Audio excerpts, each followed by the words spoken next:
Breaking news, on dirait qu'il y a mon galima, tous allez vraiment à Sango, vraiment, Bolandaka, Basango Congo.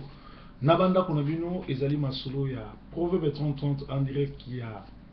chaîne Nabiso et Metaka sur internet, on dirait qu'il y a Canada, Tobinyango Softkill TV, P. Ngai Molobeli Nabino, Mopanzi Sango, Proverbe 30 on dirait qu'il y a Manchester, UK. Ba sango ya lelo UK laksi Angleterre Grande-Bretagne. Ba sango ya lelo tozali bongo na ba sango ya mboka na biso. Titre monene oyo ba internaute nyonso bazolobela mboka mobezolobela Kinshasa ningani bakomi kobeta ping pong entre IDPS na PPRD. Tshisekedi jette l'éponge et adhère à l'idéologie des combattants. Tshisekedi a sali discours naé, a pesi mot d'ordre naé, a se retirer na combat, a se retirer plutôt na dialogue, a mona que dialogue ezalaki suicidaire et puis Tshisekedi Félix a sengi basori a regretté a mona que Kabila aza moto oyo en tout cas bakoko kene na dialogue te alobi sori a sengi pardon a Mikosaki. Nangonga oyo eloko makasi biso ba résistant ba combattant to ko sala lokola Tshisekedi apesi biso raison aye ko rejoindre kana biso siko komba na poto to sangana to sala bomoko to sala union fait la force to s'organiser biso nde to ko kende ko libérer Congo bandeko ba na Congo mingi ba na opposition lokuta ya nzala bazali ba camarade ya Kamere baninga ya Kamere asa sombi bango akosi bango azokosa bango pe baza kokosa peuple donc yango no moni biso to sangana to koma eloko moko ekozala puissance to bombe monene po na kokende ko libérer mboka basango toujours ya Congo to zali koloba ke eloko makasi biso to ko sala awa siko na kati ya diaspora esika nyonso zali Paris, Belgique, Allemagne, Hollande, Angleterre, États-Unis, Canada, bamboka wana nyonso Suisse tozongela ba marche pe marche siko to kende ko récupérer ba ambassade soki to récupérer ba ambassade to tie bato na biso ezali ko déstabiliser pouvoir ya Kabila makasi parce que ba romona que peuple lingi était peuple a bengani ba ambassade peuple a récupérer ba ambassade pe peuple a établir bato na ba ambassade et ko za lelo ko moka malamu to changer drapeau to changer to tie ma drapeau ya Congo ya solo o ezaki na cette étoile. Et puis to tie ba ambassadeur na biso et kozala kumoko munene ya ko sala pona ko déstabiliser Kabila parce que to yebi bien que journal le mardi ezali ndele 15 esika wapi opposition à Kinshasa ezobima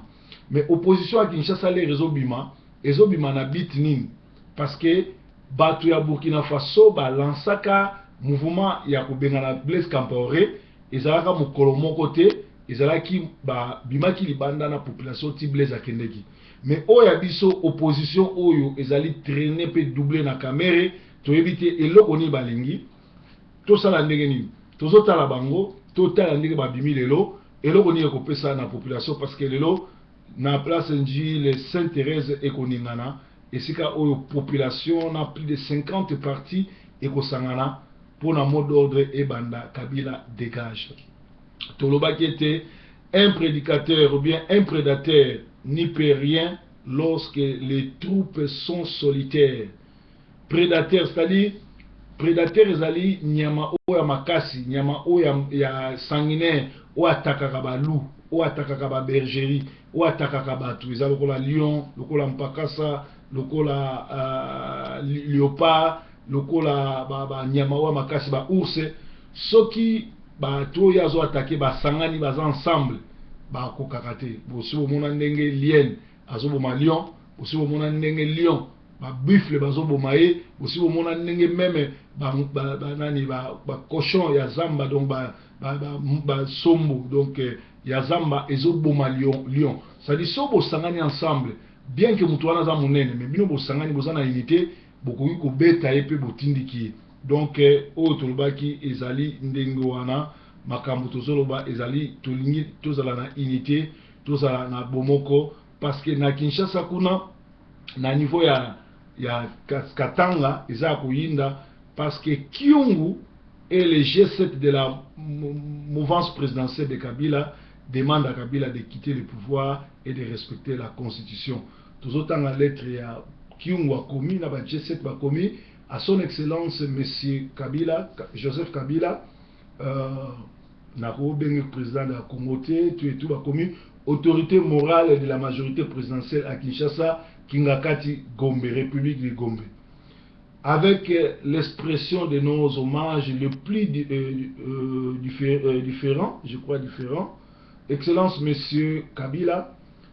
qu'il nous soit permis de rappeler qu'il y a 10 ans, appelant à la mobilisation générale en vue de la reconstruction du redressement du pays, vous nous aviez invité à vous rejoindre afin de constituer une famille politique soudée autour d'une vision partagée par l'avenir de la République démocratique du Congo et dans le cadre d'un nouvel ordre politique établi par une nouvelle constitution. Ensemble, nous avons mené la campagne qui aboutit à l'adoption de cette constitution le 19 décembre 2005 par 85% de la population congolaise. C'est ici l'occasion pour nous, Monsieur le Président de la République, de rappeler et de réaffirmer que le partenariat que nous avons engagé il y a 10 ans repose sur les valeurs républicaines et démocratiques inscrites sur la Constitution du 18 février 2006. Par la suite, nous nous sommes mobilisés pour gagner les élections en fait de vous donner une large majorité de gouvernement et avons continué à soutenir votre action à la tête de l'État, je crois, à la tête de ça, du pays. Dans cette action, la rencontre des aspirations légitimes du peuple congolais est tout sauté et là où est important malobi. Aujourd'hui, force est de constater que l'instabilité précipitée des nouvelles provinces a conduit à l'affaiblissement de l'État, à l'anarchie dans l'administration du territoire national. Au demeurant, cette situation chaotique a même amené la Cour constitutionnelle récemment installée non seulement à faire les constats, mais également et surtout à proposer des mesures exceptionnelles qui énervent la Constitution. Quant à la tenue des prochaines élections tant attendues par le peuple congolais, chaque jour qui passe apporte plus de confusion et de clarité. En effet, il est par exemple difficilement compréhensible qu'au moment où la CENI et votre très haute autorité reconnaissent la pertinence de l'enrôlement de nouveaux majeurs, le Parlement soit amené à adopter d'une façon particulière la loi portant répartition des sièges pour les élections locales et municipales. En vérité, la dernière session extraordinaire du Parlement et l'arrêt de la Cour constitutionnelle rendu sur requête de la CENI le mardi 8 septembre courant ont conduit l'écrasante majorité des Congolais à la conviction qu'il y a des intentions inavouées de ne pas respecter la Constitution, de décrédibiliser et de désaccrédibiliser les institutions sur lesquelles repose tout régime démocratique comme s'il pouvait exister un autre schéma que l'ordre institutionnel pour lequel des millions de Congolais ont consenti d'énormes sacrifices. Par ailleurs, en raison de l'affaiblissement de la cohésion nationale et du ralentissement du processus démocratique, on assiste dans certaines parties du territoire national à la résurgence des tensions interethniques, à la recrudescence de crimes organisés, tels les cas de tueries cycliques dans les régions de Beni, Nord Kivu, dans le contexte vouloir revenir sur le consensus de la compromise et les compromis historiques et laborieux obtenus par les forces vives de la nation congolaise sur 100 cités, et l'ordre institutionnel inscrit dans la Constitution ne fera qu'exarber la méfiance à l'écart des dirigeants et générer l'instabilité et l'insécurité. Alors, basali nini na suka nazozwa ba parti wa suka basengi Kabila a respecté constitution parce que ça moulaye na kotanga ngote basengi na ye a se prononcer souté à respecter constitution ba signataire ezali mouvement social populaire renouveau MSS ezali Yves Mobondo Yoso Jean Endundu trésorier national bazali ebele pe na ndeko na biso oyo tobengi na Congo ya Kyungu, c'est-à-dire ba signer ba yebisi Kabila abima na malembe atika ko tricher parce que atie désordre na communauté yemoko mutu azotia ordre yemoko azo organiser ba crime okoza la président mboka te entre temps aux sous criminels pe ba kosamba o tanganda zo samba na niveau ya CPI et so justifier maloba batu oyo. De l'autre côté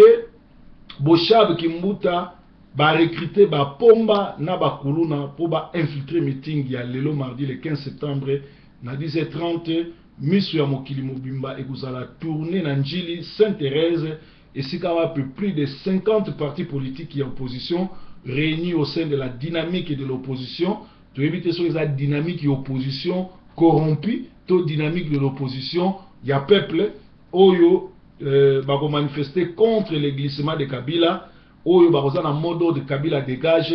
combattant na combattante, résistant na résistant, et si nous sommes na Kinshasa, soki na nous rejoindre le groupe oyo bo rejoindre bango parce que pour le moment bazana nous côté à malamu siko totala ndenge ni ba canaliser ndenge ni ba mema marché otina suka ndenge ni ba mema meeting ome boke ba parce que ba si ba kotisi ba tuna ba mbeli ba kotisi ba bana mura ba kotisi ba tomite ya mabe ba tomisala mabe na kati ya groupe wana ba infiltrer bino pour batia des ordres pe ba boma ba peto boyi ba kanga susu batu ba kanga susu ba jeune batia bango na ba fausse commune ne ba salaki ya liboso parce que opposition oyo ezalaka makasi na kobimisa batu libanda mais les babomaka batu wana suivi à la raté opposition oyo bimaka libanda au lieu copier makambu oyo esalamaka na bamboka mosusu babimi ti président okende bango bakokende basali meeting batie makelele bake kosala banchere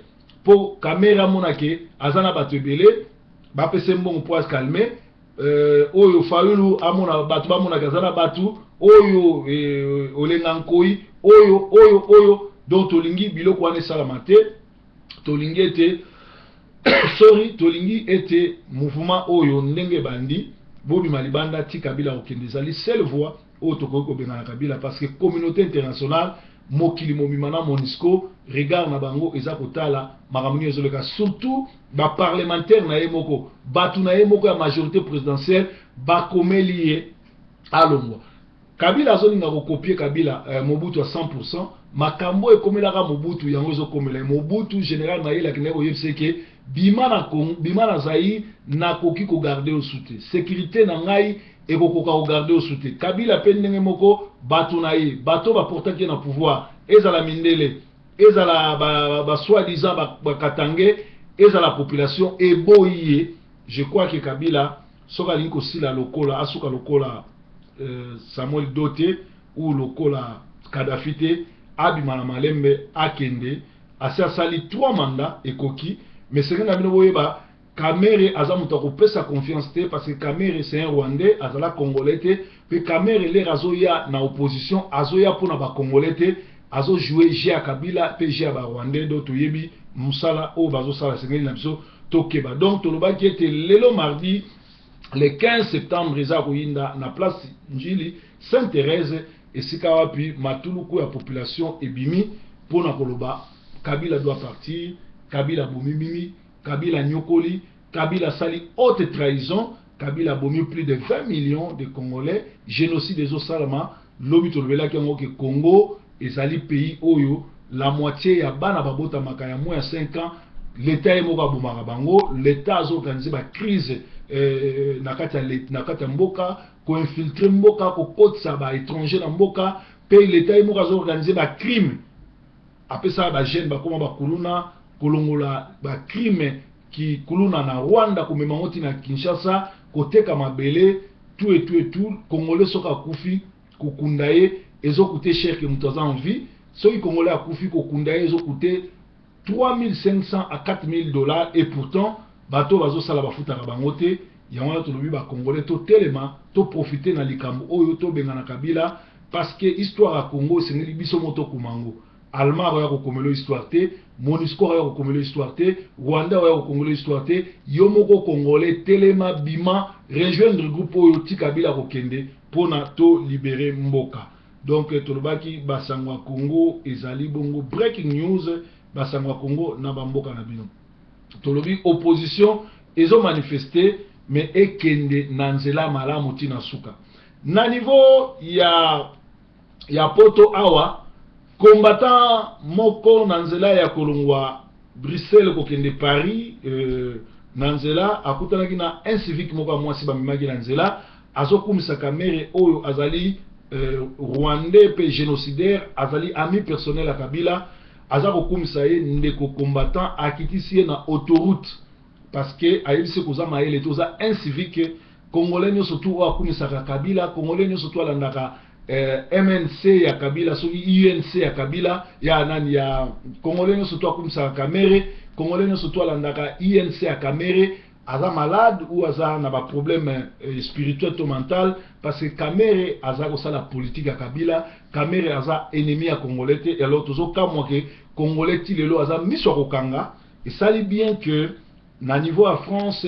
na TFM bolandaki bino moko message oyo vidéo to documentaire oyo ningisi mboka bomoni bino moko ba pasteur ya Kinshasa ndenge bazo kosa bandimi ndenge bazo manipuler bandimi pe ndenge mingi na kati na bango bakoma na bango banganga bakoma na bango ba sorcier bakoma na bango ba faiseur de miracles to ba konyokola batu kosalisa batu ba makambo lokuta bino moko bomoni yango eza na ba Facebook ndenge moko ezosama na Kinshasa ndenge pe ezosama na Poto eza na groupe abatu belé basi bakabwa na Nzambe baza sauvé te basi baye na kati église kotia ba trouble ko yiba ko benda ba mbongo ko kabola batu ko bima na basi abatu ko sala ba aventure na suka ya breaking news na obeta mino masolo ya Mangembo ya Manchester pe ya Londres ba aventure ezoleka kuna alors tolobiete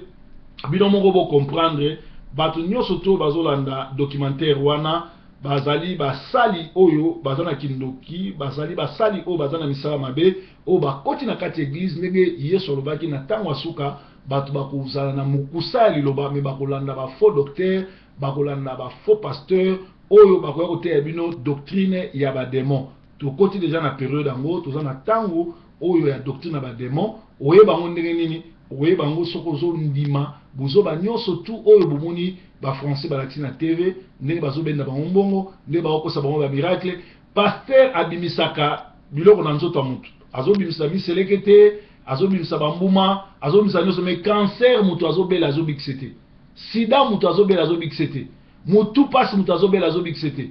maladi oyo mutu azobela azobikisa te mutu azobota opesi ye mwana te et surtout na niveau ya Japon maladi moko ebimi kuna ezangi même sida bino ba mourir oyo bozaka bilingalinga bokeba po maladi wana même se protéger ndeni okozwa maladi wana eza koboma koleka sida bolanda ba documentaire ya maladi ezosalama na Japon bokoyoka makambo nini esalami kuna alors tolobi tokeba na makambo ezoleka na diaspora na ba église ya Nzambe yali église ya ba démon yali lelo diable akoti na église a se proclamer moko Nzambe banganga bana banganga bakoma ba pasteur bakoma ba apôtre omona mutazaki évangéliste amoni évangéliste eza muke akomi pasteur alongwe pasteur akomi apôtre alongwe apôtre akomi docteur izola sabino kana confusion parce que Nzambe so abengi yo évangéliste otika l'évangéliste parce que pasteur aleki évangéliste était apôtre nde azana tous les 5 ministères pe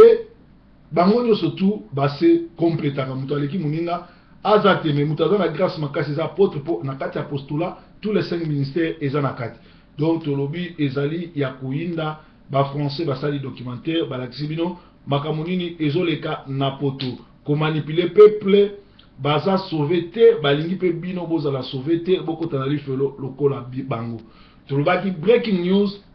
lelo le 15 eza kuinda Tshisekedi a bimi na dialogue apesi ba ordre batuni nyonso basala so dialogue te aboyi kopesa mot d'ordre sikoyo po ete na Kinshasa pour soulèvement populaire salama il faut ezala bien canalisé, ezala bien orienté. Il faut na poto a to kota na jia ko kanga ambassade pour sinon na Kinshasa to ko bima tout sali soulèvement bisengimana azali rwandais aza général a roboto la pouvoir Didier Tumba a bololé a roti ko son pouvoir te donc to boy ko sala eloko moko oyo ko profiter na ba rwandais mais nanzela ya biso ba na poto nanzela ya biso ba combattant nanzela ya biso ba résistant ko kanga ambassade ko zala makasi ko sala ba tract pe mouvement moko e banda déjà ko paralyser pouvoir à Kinshasa ndenge ba marche o e bandi ba meeting e bandi et continuer ndenge wana et déstabiliser pouvoir à Kinshasa. Je crois to ko koma na yango pe Tshisekedi aye ko rejoindre ba combattant à comprendre que asala ki erreur Kabila ba solo la na été Kabila a respectaka ba norme te Kabila ayoka kaka minuki Kabila za génocidaire, Kabila zali motofwa ki na ce pays, c'est un assassin, c'est un bandit, ba négocier na bandité pour banda 2001 tilelo akosa aomba aza mutu ya ko bimana e force monene nenge Moïse a comprenaki akitelaki Pharaon avec la main puissante de Dieu. Toujours senga na nzambe ya ale moloto akitisa nguyane na Kinshasa pour être tala ndenge bato ebele bazo ba ko l'église. Mais lelo comme nango musique comme sika ba démon lelo songi yeso azongi bato ebele ba kota lola te po bazana kati ya libanda bana kati ya lifelo mais bakanisi ke bazo kene l'église so botai na documentaire wana bokomona mwasi moko oyo azokota mwasi ya prophétesse wana azali mutu ya masumu abotoli mobali wana mobali oyo abalobi azali journaliste to travailler na ye na RTI to yebi ye marque aza mutu na biso to yebi na mwasi na ye bakabwana na ye iza mais a divorcé na Isa pour que kota libale pas moi sona tala ndenge bazo fuka melaba c'est-à-dire bango nyo surtout baza bato misala mabe ba impidique bato o bazo tambola ngo banga nzambe te mais tala ba vanti bazo sa na Kinshasa je crois bato balika na armée de l'Éternel bato ba travailler na radio télé armée de l'Éternel ba ko confirmer makambo na zo Isa solo c'est-à-dire ba aventure za sa na Kinshasa AAP et komi ko salama alors dans ba na suka ya breaking news tozali na dossier oyo ezoleka na Mangembo awa na poto Mangembo awa na poto pasteur Élysée comme on est pasteur Élysée vrai comme on a ezali pasteur na rotanga ngo awa Galé azaki na Manchester awa yemta banda Manchester awa azaki ne frère azaki ko sambela mais ayebi nzambe te abanda na l'église susu awa abandi l'église na Manchester baye ko tia encadré à Manchester et supu alongola ki na Manchester atindi na Londres pour atinda petit na confiance Jean-Claude awa na Manchester alors Galé akendeki kuna akimi mwasi na ye pour mwasi azali ko bota te supu Ogi Mangembo a changé kombo apesi kombo ya Élysée alors Élysée nzoka pe azaki représentant ya PPRD azaki collabo azaki antenne ya ANR ya PPRD na Kinshasa bien qu'azaki pasteur ba travailler na supu lokola ba Jean ANR l'air azongi na Kinshasa po bazuli musala akimi mwasi o avandine apo abotaka te na infilde na mbandaka atikaki ko engrosser fille moko kuna siko l'air akomi na Kinshasa et coïncide que l'air akena na Kinshasa baki okutana pe na Jean-Claude oyo atomboka na Mangembo akende okunda père na ye or les bato kutana kuna eloko ni bazo sala eloko kamsi bato batikala ko kende ko sambela l'église à Mangembo à Kinshasa te mais tout le temps bazana bandal ko mela ba biero bazo benga petit à quartier na ba petit à quartier ne basi ba olanda bango ko kamwa oni matiki ba pasteur chaque jour bazo ngara na kwiti pe bazo sala dada ya ko sakana te pe eloko kamsi bato batikala ko nyatata Mangembo te pe Jean-Claude o yaza champion masolo nyoso kuna na Kinshasa akomi kote ya meme na alandi apôtre Tambulukoki na bima akomi kote ya kuna po abenda mike alors pasteur Élysée a texaki pasteur Ogi supu ya Mangembo awa ayebisi alobi na longoli kombo ya kombo pesaki nga ya Élysée na zongeli kombo na nga ya Galé parce que étant que mutabandundu baponeli Yesu na Kinshasa Kintwil sikoyo mwasi ya mubunda sikoyo azotu na supu conseil abala mwasi o famille apesiye to supu atindele mwasi na ye oyo babota na ye awa pokuna zu musala na Kinshasa etant que collabo ba pesiye musala kuna alors famille na kini baponelaki mwasi ya nayebi te soki mombala soki mobunda po azalaki ntudi na ye. Alors eloko ya makasi ekamusi bato yango wana bango na Jean-Claude bazomela kolangwa grave dada na bana basi kosakana te. Bino mo bomoni bazali bato awa bobengai bango basali na Nzambe, bobengai bango ba pasteur, mais lelo azongi Kinshasa aza na ye pembeni ya wera azobenga wera master na ye mpangi balobi ba concert ya Fali azozanga te, ba concert ya Fere bazozanga te, na wera bazozanga te, na ba danseuse ba dada pamba pamba. Mais awa bobengaki bango basali na Nzambe. Breaking news était à bino parce que Élysée ya Mangembo aboyi kombo ya Mangembo ya Élysée aboyi mwasi na ya sundoli awa azongi Kinshasa akomi na kombo ne ya Gale. Oteyami bye bye for now.